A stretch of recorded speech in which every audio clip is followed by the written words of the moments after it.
Hi, I'm Robin. Welcome to my podcast, I'd Like My Crayons Back. My guest today is Karen Katchur, author, and she will be talking a little bit about writing, but mostly about, I think, living the creative life, which is important. So hold on one second. She'll be right here. And there we go. Hi, Karen. Hi, Robin. How are you? I'm good. How are you?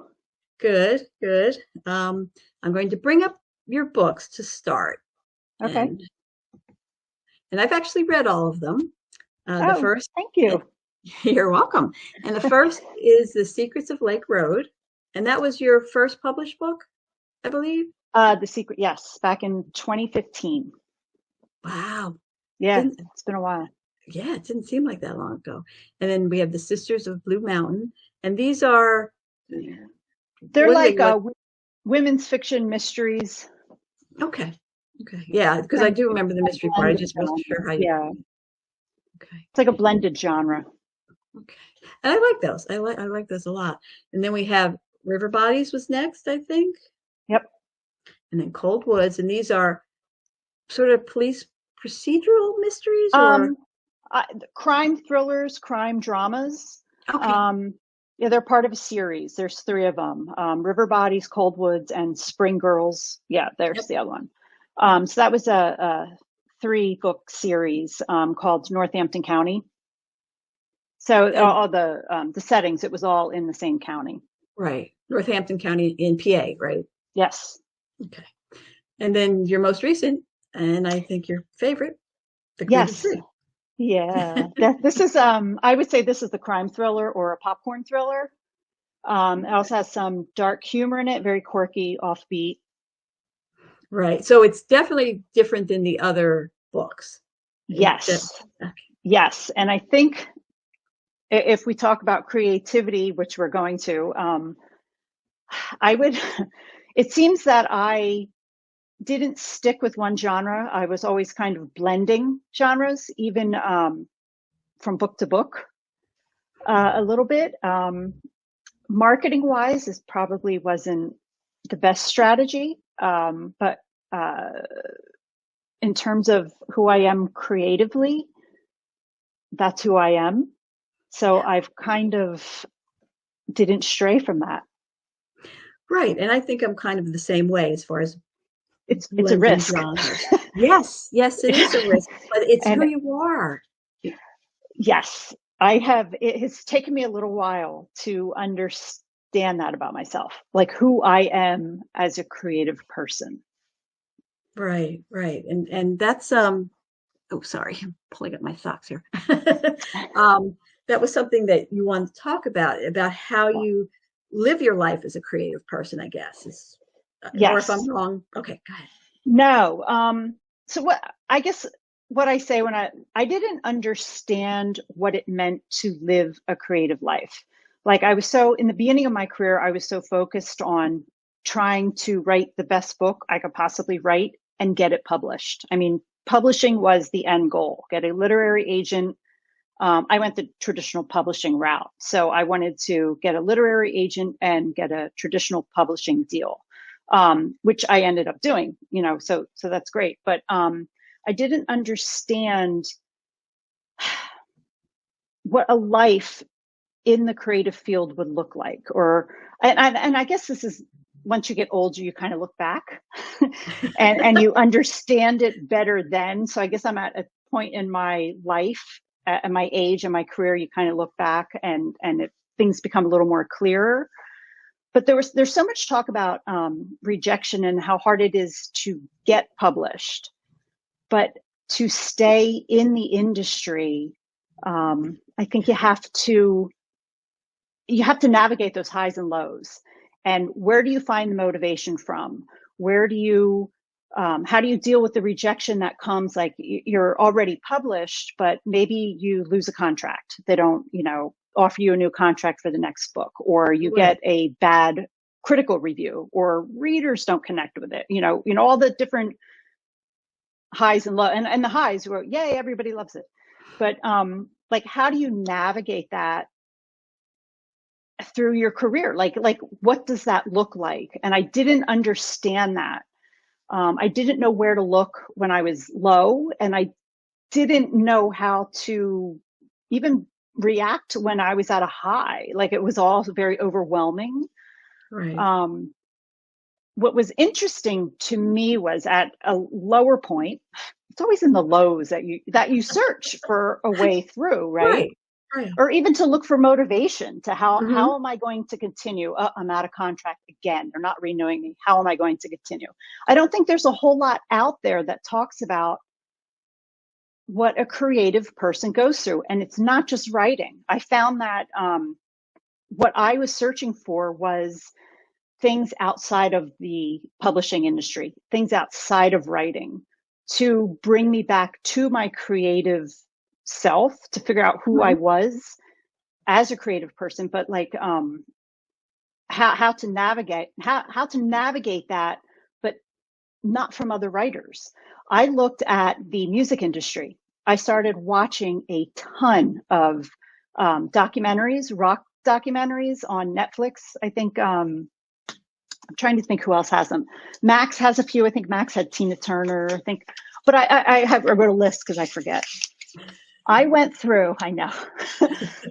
So I watched like Rush. I'm just going to tell anybody who wants to watch these rock documentaries. Rush was fantastic. Metallica, Snow Patrol, Pink Floyd, Shania Twain, George Harrison was amazing. I was like, wow, that really spoke to me. So I just looked at, and then there's also Netflix came out with how the musicians and these artists wrote the lyrics to the music and their process. So I looked to other artists to help me understand who I was creatively, what my process was creatively, and to find that it's not so different. Like the musician isn't so different from the novelist Right. in terms of their career, the highs and lows, and where do you reach to get through that. It's not an easy life, I guess, is what I'm trying to say. But I also read, and I loved this book so much. It's Creative Quest by Okay. Questlove. Creative Can you Quest. see that? Yes. So And let this me is just what say it really, again. yeah, I'm sorry. It's Creative Quest by yeah, Questlove. Okay. Questlove. He was Love. the band for Jimmy Fallon. He Okay. was the drummer, the in the band for Jimmy Fallon, and he's a fantastic musician. And he wrote this book about the creative journey and living a creative life and what that looks like. Maybe you don't reach the kind of success that you hope to at a certain point in your career, or maybe you skyrocketed to a success and then you fall off Right. and nobody buys the next book or the next album. It was like it was understanding what that life is like and making Mm. a connection with other artists, I guess. For Right. me, it was just really interesting. And what he looked for in his way, like I looked to musicians to help me um, understand it. He looked to master chefs and he Oh, that's talked to so interesting. he yeah that's I was like, oh my gosh, I'm looking to him. And he reached out to culinary artists and he was kind of understanding the life by meeting and interviewing and becoming eventually he became really good friends with culinary artists and master chefs in their fields. So I just thought that was it was comforting. It was Yes. an interesting perspective, I guess. And it just Hmm. really helped me. And it really helped me through writing. I'm touting my book again, but it really helped me through writing The Greedy Three because it was during the pandemic. Things were pretty much at a low anyway. I was out of contract again, and I was searching for myself. Who am I Right. creatively? What's the next steps? And yeah, I started watching, and I was like, even no matter how famous some of these musicians were, they still had so much insecurity.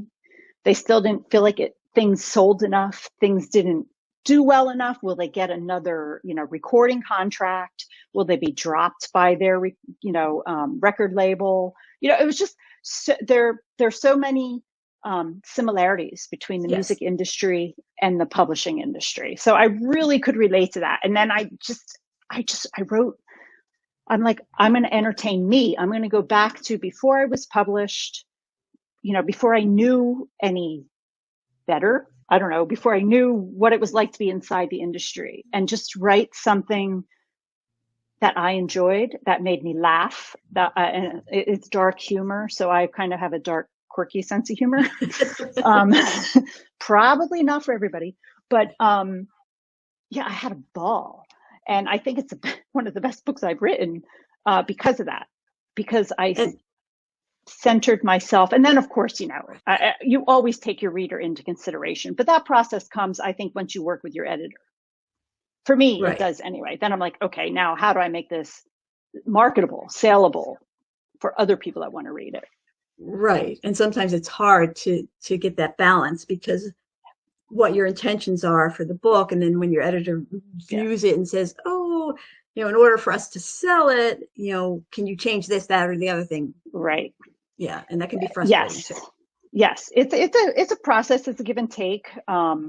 They're usually right, is what I found. Yeah, So yeah. I kind of just, yeah, okay, all right, you're right.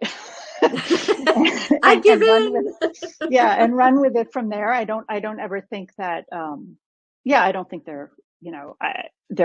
I'm sure maybe they're wrong once in a while, but for the majority of the time, I think they're right. Yeah, Right. I've This is never what they worked with an do. editor, right?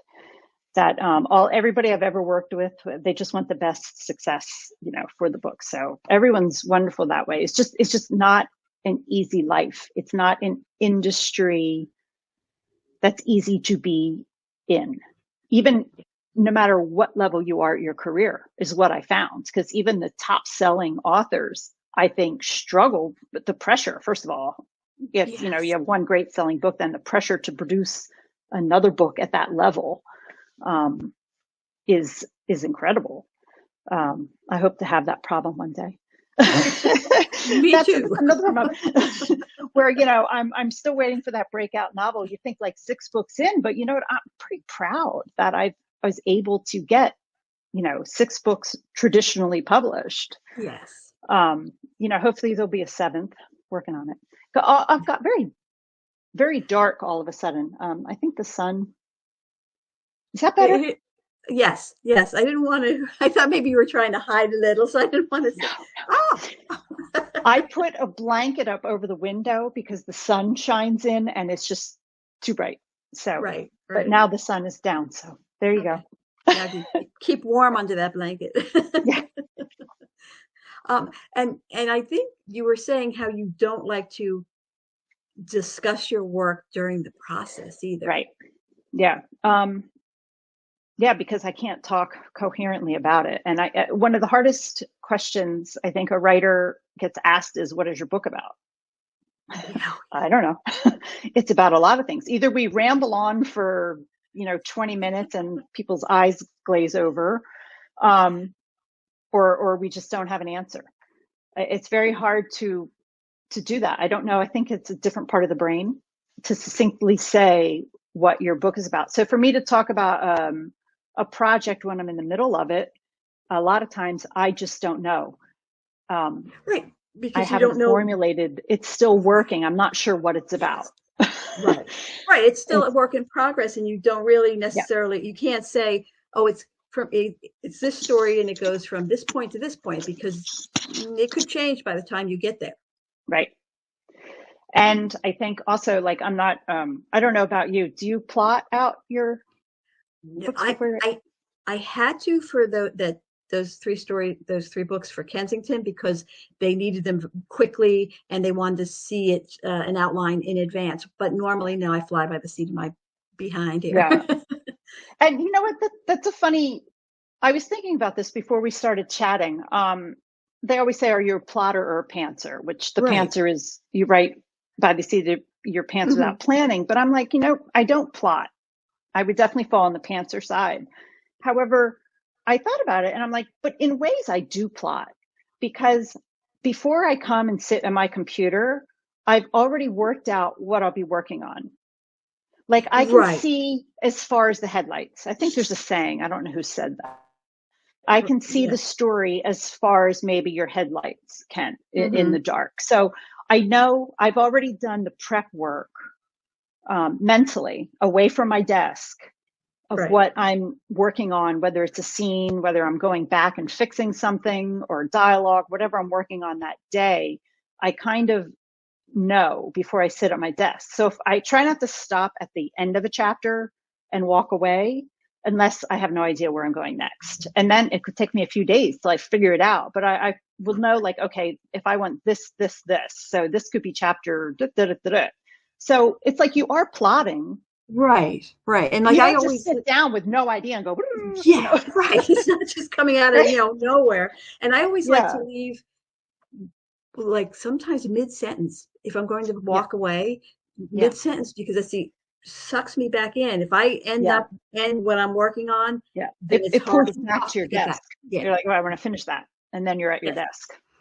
Yeah. Yeah. So yeah, I think we talked like too about it, and that's a process that you learn through living your creative life. You tweak, your process evolves and you tweak it as you go. But I found that through, I'm now on writing my seven, actually it's probably like more like my 10th book, 'cause there's some books in there that didn't sell. But as I go through writing my next project and work on my next project, it hasn't changed all that much from that first book. Like, Right. I know it's been tweaked and I'm more efficient. Like, okay, now I have to think about what I have to write, whether I'm on the treadmill, I'm in the shower, whatever you're Right. driving in your car, whatever. I kind of set aside time to think about it, or, doing the laundry, or if I don't know what I'm doing, then, all right, quick, do some chores and think. Right. But overall, the process really hasn't changed that much because that's who I am creatively. And I think Right. you have to own that. Like, you could read all the books you want about how to do it, but I think you have to figure that out for yourself in the end. Like, no one Right. can tell you. I don't understand all those craft books. Right. It's not like it's not something you can be taught. There may be a hint in there and you think, okay, you know what? If I practice this while I was writing, it might aid me, but not, this is how you do it, A, B, C, D. It's not going to work that way because I like to say it's almost like magic because sometimes you don't even know where the ideas are coming from. They're in you. They're obviously you. All Yeah. your books are something from you, Mhm. but no one can stand next to you and tell you how to do it. No. Yeah. And I don't know. I'm not a fast writer. I'm very slow. So I have bought books like, okay, so especially when a few years ago when the internet was really taking off and they're like, content is king. You kick your books out, get them out there. You'll be forgotten if you don't have so many books out, try to do 2 a year, blah, blah, blah. And there was all these different craft books that came out, how to write faster, and all of that stuff. And I really struggled with that. I'm like, God, it just doesn't, I'm a slow writer. I cannot, no matter how many times you tell me or what to do or set timers and just do sprints. I'm like, yeah, but half the time I have to scrap all that anyway. So I'd rather spend all that time on a paragraph that I know I'm going to keep. It just, Right. and I'm not saying that's the wrong way to do it. That just wasn't my way Your to way. do it. Like, Right. right. So it's hard. It's such a tough thing to live this creative kind of, you have to figure out who you are, I think, as an artist yeah. And I just think maybe some writers know right away, Right. and saying they can, hit the ground running right out. But yeah, for me, it's been a process, I guess, is what I'm saying in a Right. roundabout way, Yeah. a No, very it was long-winded way. but it was all very clear. So you weren't running off on a tangent or anything. Um, but it's true because there's creativity is not it's not a learned process. It's like it's ingrained in you. It's something I think you're born with, and not that you can't learn a craft or can't learn like if you Well, wanted to right, learn, right. you know, Yeah. but I think it's there are different types of people, and the creative people sometimes I think are tormented by the very fact that they are so creative. Oh yeah. I'm like, is anybody happy? Um, well, that was another thing I thought about when I was reading The Creative Quest, again, this book, and I'm watching all these documentaries, and I'm just like, I'm looking for, do they look back and say, I led a happy life? Because that's what I want to say. No matter what success I have or don't have, I want to be happy with that. Right. Um, and I think, yeah, I think I'm at a place where I'm just more comfortable with that. Hmm. I think that it took me 9 years in the industry to figure that out. I know it's only been 6 books, but I'm slow. So I don't kick them out real quick. Um, No. but I I have mean, to remember, I think the enjoyment comes in the process when it's just me alone right, writing. And right. yeah, that's where the happy, and if you're not happy there, then I don't know why you would do it. Right, right. If the like I said, like there is torment, there is struggle, but if you are actually really unhappy with the work you do, then there's Yeah. no point. There's you know you when you sit down, even if you're not looking ahead and thinking, oh, I'm going to write this and I'm going to get it published, like you were saying, if you're just sitting down and expressing your thoughts and getting the story out and going through every day or however often you write, sitting down, going through the motions, sitting down, getting back into the story, learning who your characters are, what they would do, what they wouldn't do. That becomes ingrained. And sometimes you'll go back and you'll be like, oh God, we have to change this because no, you would not do such a thing because Right. they're very real inside your head. There's like worlds living inside our heads all the time. It's like We're they should special. blow up. We go into our special own little world. But it's funny when you said that, like, write every day. I think that's like another rule that people can throw out. Like, I know Stephen King. Who am I to say Stephen King's wrong? Because look at his success. But I don't think you have to write every day. I think you need that downtime. At least I do. I need to step away and just stare at nothing for a while, just Right. daydream. I need time to daydream, and I know, you sit outside and you're just like, I don't know, looking at nature or whatever. And That the kids are like, oh, oh, look at mom doing nothing again. And I'm like, well, actually I'm working. right. Right. That's Yeah. hard for some people to get that even though Yeah. you may be staring at the wall, you are Yeah. working because that's what's going on Yeah. inside your Even if I head. don't get to the computer that day and I'm not writing per se, I'm still kind of telling myself a story, and it Right. and it fluctuates. And by the time I do get down to write, I'm ready. I'm ready to, like, okay, this is what, where I And want to and go and with it. But and like I said about the world in your head, you are in between whenever, like I said, even if you write every day, you write once a week, whatever yeah, or whenever the mood yeah, takes you, but you're supporting all those characters. That whole world is yeah, staying in your head and has to be kept alive. It has to be right, kept active so it doesn't get lost. So yeah, you right. could be standing there in the line at the grocery store thinking about, yeah, who am I going to I kill in this next chapter? I know. And then someone says something to you and you look like an airhead. You're like, what, huh? You talking to me? Wasn't paying attention. But and it's hard too. It's hard to raise a family, and I raised my kids. They're in college now, but when I first started writing, they were toddlers. Right. Um, but I think most parents or whatever, you learn that you can be interrupted and come back to it. Like, you just learn that. That's another process. Yes, Trial when and my error. kids were little, my first husband, their dad used to go, they'd look at me and he'd be like, have her head somewhere else. Just Yeah. keep talking, she'll hear you. Yeah. Right. But it is what it is. I mean, but that's also like, that's like the creative life. I don't know. I needed to put things in perspective, I think. And I think Right. maybe that does come with as you get older. Yeah. And But for because yeah, for younger people though, if they're watching, I think that, I hope that what they take from this is their, look for other ways to get yourself motivated, to understand what you're going through. Look to other artists, whether they're painters, musicians, culinary Right. artists.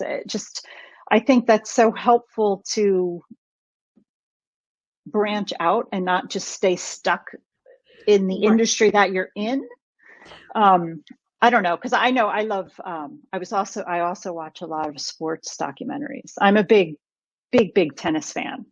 Ah, And I have the tennis channels on round the clock in my house, to the point where I think my family gets annoyed.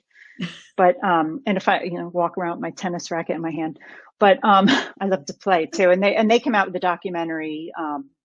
The WTA and the ATP came out with the documentary, Breakpoint, and it was a mhm. behind the scenes look at professional tennis players and tournaments and matches they're expected to win and they don't, and Right. what does that look like. And when you're a writer, it's a solo career to a point. It's your book, it's your name on it.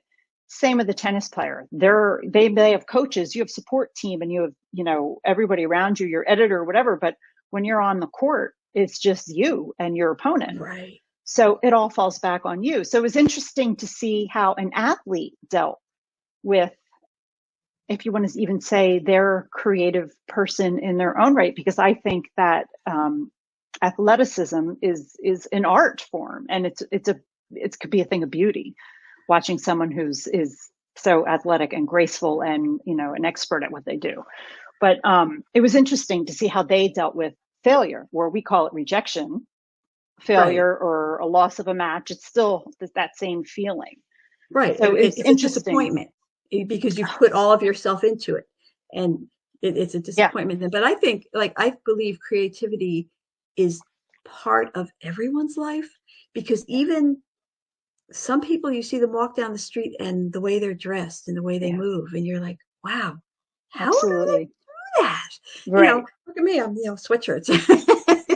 That's about it. But even, or, But it is. And well, right. And cooking the and internet, I mean, has really brought out, whether it's makeup and artist or, whatever, the social influencers, it's all, they're creative, they're doing all these wonderful things.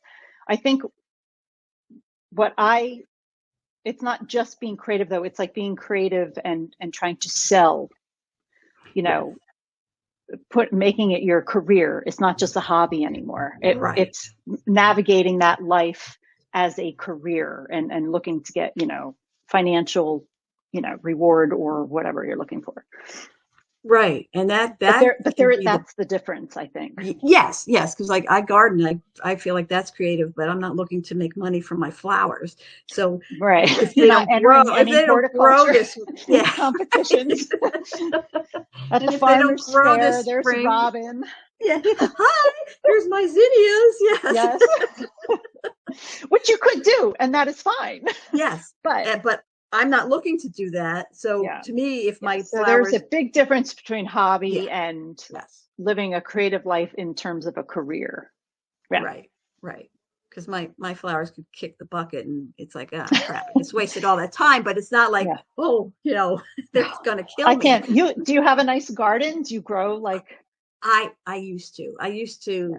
Yeah. It was beautiful, and then after I injured my arm and had to have the two surgeries, sort of fell to the Yeah. wayside, and I It's keep harder. trying to get back to it and clean it out because everything got overgrown, and but it's, I mean, it has a lot. It's lavender. I love lavender, and Yeah. coneflowers, and salvia, and all these things that I love. And I go out and I'll take videos of the bees going through and the Oh, butterflies, and it makes me happy. yeah. Peaceful. So So peaceful. yes, Tranquil. Yeah. yes, yes. So even though I don't take the pictures of the part that's full of weeds over there, I'm just like, skim right by that. Yes, this is my lovely garden. Yeah. Well, I don't have a garden, so you're ahead of me. Oh, I okay. can't grow anything.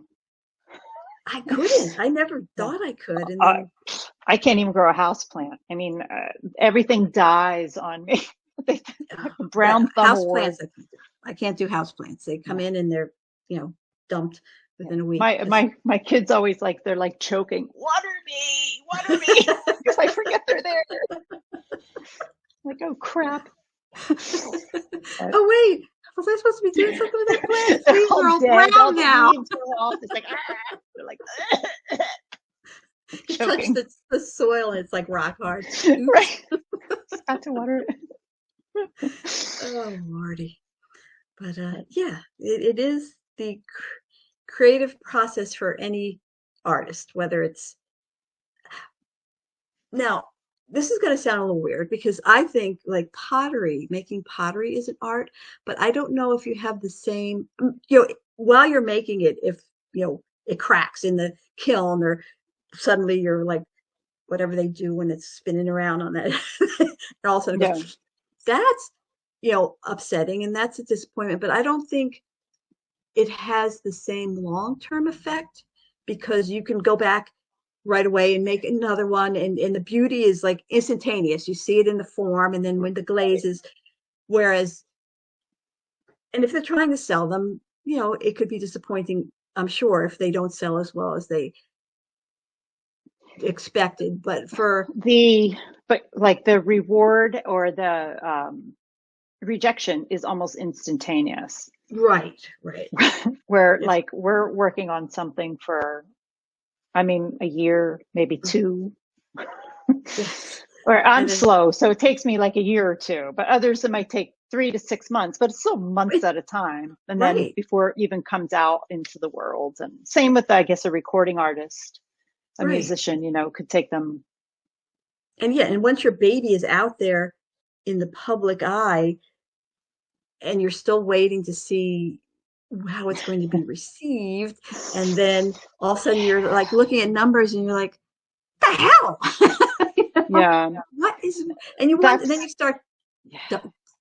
like questioning yourself. Oh, the self-doubt, sure. Yeah. Yeah, that's like a whole other monster. But Oh, sorry, pause. that's okay. Okay, Oh, we're back. okay. Um, I think that's the self-doubt is like a whole other monster, but that's also part of living the creative life. That's Right. a part of the life that you have to learn how to cope with. And where do you go to find that coping mechanism? Do you talk to your other writer friends? Do you talk to, and I guess, like I said, for me, I had to look outside of the publishing industry, outside of other writers, yeah, to find my peace with it. Right. Because even Because, this new project, I'm like, I have that on your shoulder going like, this is so stupid. Like, you are crazy to put this out there. People are going to think you're an idiot. Like, it's so dumb. Like, everything I'm writing sounds so dumb. Like, but that's part of the process, right. that's. You work through it. But I can see where it, like, I know, like in a writer's group, it's always good to have camaraderie and people, Co-workers, yeah. yes, and there's critiques and there's all that stuff. But I think when you reach a certain point in your need to get your creativity back or understand where you have you're fallen to, even, Yeah. you don't want to talk necessarily to other writers because it's much the same, you know what I mean? And It's whereas so if you look it's so outside, personal. Right. yes, Like, and they're yes, going through the same struggles. So yeah, I don't well, know. It was easier to look outside myself and right, get outside of, it's not that you compete with other writers. You're not competing with them because there's right, enough, for everybody on the shelf. But you do compare yourself to others. That's human nature. You're going to say like, okay, his book sold, 500,000 copies. Wow. I want that. Well, mine only sold 10,000. You know what I mean? Like, you can't. So yeah, I just found it healthier for me to search what I was needed or searching for outside of the industry, and to look at other artists and to find that we're all kind of the same in our yes, struggles. yes. So yeah, we're the, whether we're the oranges and they're the apples, it doesn't matter. We're all still right, fruit, basically. And right. It was just helpful for me. It helped get my motivation back, and I hope that it helps maybe others who Mhm. who are in a career and are struggling, or you know the highs and lows. Yeah, just what does that look like? How did other artists get through that? Right, So right, yeah, it was a lot of times an artist will have to step back and maybe not produce something right away. At least I found that with the musicians. Sometimes right. they're like, why did it take them 5 years to come out with another album? And I'm like, now I know why. Yeah, yeah, you need to give yourself Yeah, a break and not yeah, set yourself up to meet others' expectations when you're not really ready for it. You're working from the inside out. yeah, yeah, You're not being fed stuff from the outside that you're now going to spew to the world. You're working from the inside out. And sometimes it takes some time to get that back, what you need to be creative. yeah. To continue to actually Yes. have a career where you're, consistently publishing Right. however many, I don't know, however fast you can you can write them. Right. And I know that some of that, what you were talking about before, about getting as many books out there, your content, content, content. I know that, and I'm not going to say anything as far as names, but I know that some authors who sell really well, and I loved their books in the beginning, and then they're like pushing them and putting more out, and they don't seem to reach me the same anymore. It's like there's something There's a drop lacking. off. Yes. Um, yeah, I think that happens to musicians. Again, I just think that is a part of the creative life. Like, I think in your career that sometimes happens. You know what I mean? Like, Mhm. yeah, I just think that's like the process. Maybe it doesn't happen to everybody, but it's possible it happens to some. And sometimes, maybe they'll connect with a piece of material a project that they're working on, and it will come back to that level that touched Right. you. Do you know what I'm saying? Like, it's like Yes. everything is, there's like waves, you got to ride the wave in the career. Yeah, there are highs and lows in that wave. Sometimes you're, riding that high, you're taking that wave right to the shore, and it's great. And And next thing you're choking on salt water. yeah, or you're tumbling. Yeah. You stand up with a load of sand in your shorts. So it's it's just something you have to navigate, and there's not a whole lot out there that helps us. And Right. I also feel that, when you even look at actors and actresses and their craft, and there's such substance abuse, or some musicians die young. And when I was just like, why is this continually happening? And I think it's there it's a creative life, and how do you navigate that? And now I'm famous, I have no idea, because obviously I'm not famous. Nor do I want to be. I always said I want the fortune, not the fame. Buy my Right. books, Right. just don't know what I look like, and I'm fine with Oh, that. wait, let's cover you up here. Right, right. I want to sell millions of copies, but I don't want you really to know who I am, or where I Right. I am, or want to what be I able look to like. walk down the street without being accosted. Yeah, I don't, because I'm just shy by nature. And that's the another thing, with writers. It's very hard for us on social media. I think it's hard for me, um, to even Yeah, do these things. right. And if I hadn't started this and had done the other one I was talking to you about, Haunted Campfire, I don't Yeah, know. that I sounds would cool. still be like, like you're walking into a room and like, no, no, I can't talk to you. Sorry. Yeah, Where yeah, I'm getting better at um talking and being more public about what I feel and what I'm yeah, curious about, which is good. Because yeah, yeah, I spent my whole life up until probably 5 years ago. You may as well had a piece of tape across my mouth because yeah, I wasn't talking to anybody. yeah, So yeah. and, It's an insecurity. But I think we're also very sensitive. Most yeah, writers are sensitive. yeah, and I think too, I I don't want to say this and sound cliche maybe, but as far as musical artists, I think there's other things that they're that are available to them so that when they are down and disappointed, you know how they a lot of them that it's easy to get sucked down like into maybe addiction or something. Right. And I mean writers too. I know that there have been I know that the writers have struggled, especially the more Yeah. famous they get with dealing Yeah. with it Yeah. and you know take other Yeah. That means to whole try that and whole work through it. famous thing is a whole other level. Yeah. Um, yeah. That I don't know. Like I said, fortune over fame. Yes.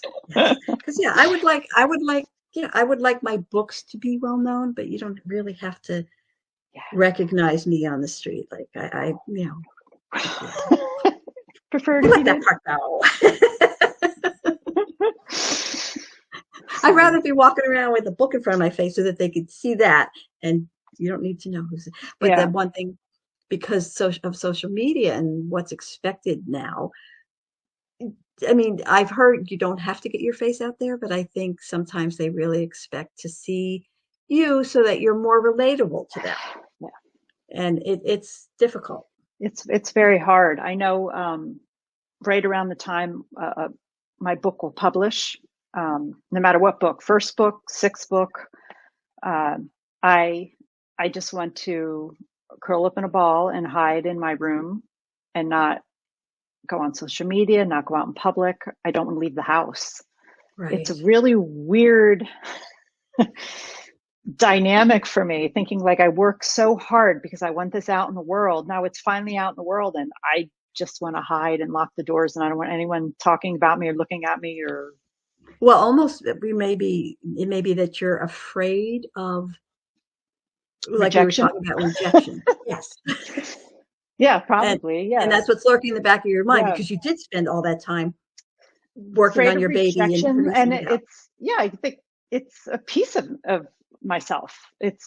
It's not, the books aren't about me, the characters, but they were characters that were in my head and, that I brought to life on the page. Hopefully they come to life on the page.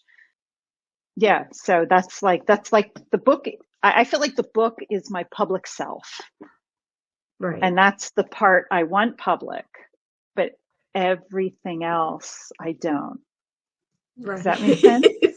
It does. It As does. I'm talking on a podcast all about my private thoughts and this creative life and what I watch. But that it's a Okay. weird thing for me. Like it's a weird dichotomy. I don't know how to. Right. But this way, with the podcast, it's like two people talking. So I'm assuming you're a little more comfortable, even I'm though comfortable if you with you. stop and think of people on the outside looking at you, but you're, Yes, yeah, I'm comfortable with you because I know you. yes, And I've talked to you, off camera. yes. But when I do them and I'm not familiar with the host, I am really uncomfortable. Sometimes I babble because I don't know, nervous, babble, Right, nervous.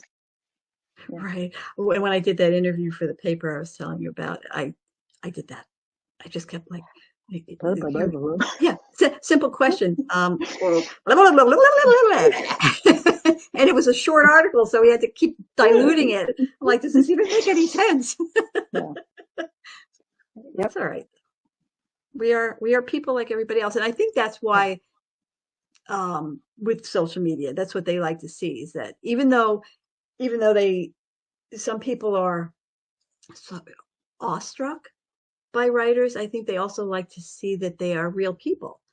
You know, and we are. I mean, I remember years ago in New York, I was at a book signing. It was RT Book Club, maybe had it, and this woman came up to me. Her name was Deb, and she's like, "I'm so glad to meet you."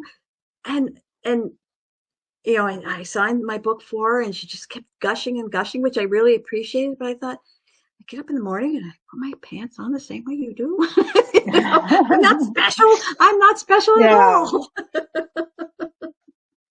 Well, yeah, she connected with your stories. I mean, well, Yeah. that part I love. I love when Yes. readers want to say how much they love the book that I've written. I never get tired of seeing that. or hearing that. Yeah, I don't know. Just it's just hard getting up and doing the public part of the job, I guess. Right. And we're not all natural at it. I think those that are natural at it are actually better at selling, or maybe even Yeah. sell more, because it's just a natural thing for them to do. But yeah, I don't know. I just always felt like I should be behind the camera, not in front of it. Like if I could Right. go back, if I could have another career, I would love to be like a director.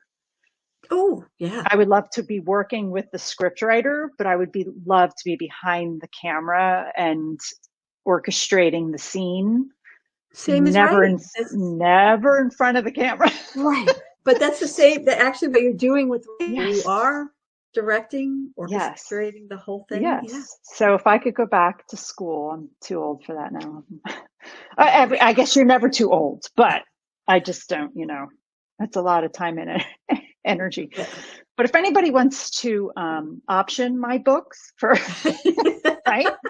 I would love, like one of my dreams is to work with a scriptwriter. I couldn't do it myself. I had tried, and it's kind of like pulling teeth. I'm just used to the novel writing process. Right. But I think it would be really interesting.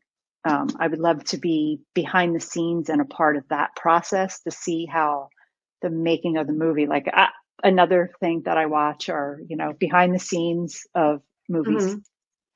Mm-hmm. I watch them with my daughter all the time. Every time a new one comes out, she's like, we have to watch Movies That Made Us. I think that's Oh, what it yes. Yes. was on Yes. On Netflix. Netflix. Yes. Yeah, we love that. And we love watching, my youngest daughter is an animation major in college. So we Nice. watch all the behind the scenes of the animation of Pixar and Disney and all the big animated movies when they first started Right. hitting the Well, like market and stuff. I was going to say you could tell, but no, it's the books aren't behind me anymore. Like I'm a big Harry Potter fan. Me too. I'm a I'm Potterhead. unashamedly. Yeah, But when unashamedly. Yep. I've read the books multiple times and I've seen the movies multiple Yep. times, Me too. and the way the screenwriter condenses the most important parts to make those wonderful films, Yeah. that just is Yeah. fascinating. What took us, 300, 400 pages. It's like, 3 pages in the script. Or, Right. I mean, a scene, like, Right, I right. don't Because know, it's like 20 pages to write the chapter, and it's like 2 pages in the script. I guess I didn't clarify what I was trying to say very clearly, but yeah, I think it's amazing. That's why I would love to sit down. I mean, I've read books about how to write, like screenwriting books and things of Mhm. that nature. And I even bought a bulletin board, and I had the 3-act scene, and I'm like, okay, da, da, da. But I was like, but I want this part in and that part in, and you're just too close to it. Right. But I Um, do think, because I've done the same thing as far as reading, studying up about screenwriting. And I think that one thing that did happen was that it helped to tighten up my writing. Me too. Yeah. Me too. It absolutely helped my novel writing. Yes. Absolutely helped. Yeah. Like when I was writing The Greedy Three, I'm like, okay, I am writing this for screen. It is very visual. Everything, like it plays out every chapter for the Yeah. screen. So my cousin Yeah. said that about the young adult series I'm doing. And so did another friend. They're like, it reads like it's Yeah. made to be made into a movie. Right. Because there are certain books that are just so visual that, Hmm. you could see every scene, every nuance on the screen, and it comes alive that way. And then other books, you just, you can't see the adaptation as easily. Not saying they can't be adapted, Right. But it seems but like they wouldn't translate. it seems like they wouldn't, right? Unless you had a really good screenwriter. Yes. Yes. Again. But yeah, that's probably a whole other path. Writing for Hollywood, I guess. Yeah. I mean, I have done a few screenplays, mostly for my benefit, although I did have one that was looked at a few times. Nothing ever, came of it. Yeah. But it made me feel like just the fact that they were interested in looking at it, Yeah. that It's validation. It's yes, validation. yes. Thanks. Thanks. All righty. Is there anything else you'd like to talk I don't think so. about? Okay. Okay, because it feels like we're sort of winding down. Yeah, I All think right. it was good. Yeah. Oh, it was a lot of fun. Thank And I'm you, going to, thank you, thank you for having me. oh, you're welcome. It was great Yeah. fun. And I'm going to spell your name in case somebody's actually listening to this rather than it's, Okay. oops, my dog is howling. Hush, hush a second. Hi, hi, puppy. It's Karen Katchur, KarenKatchur, and .com is your website. And Facebook is Karen Katchur Author, and Instagram is the same. Yep. So So if is people, TikTok. so I it's am on TikTok. TikTok. Okay. Okay. It's So if just Karen anybody, Katzer, author. Yeah. okay. That way, if anybody wants to, learn more about you, see what you're up to, see what that secretive book is about when it comes out, Yeah. that's where they can go. All right. Well, thank you, Karen, so much. This was a lot of fun. And I'll let you know when this is out and out for public view. All Okay. Thank right. you. Take care. And don't go anywhere just yet. Okay. Okay. Yeah.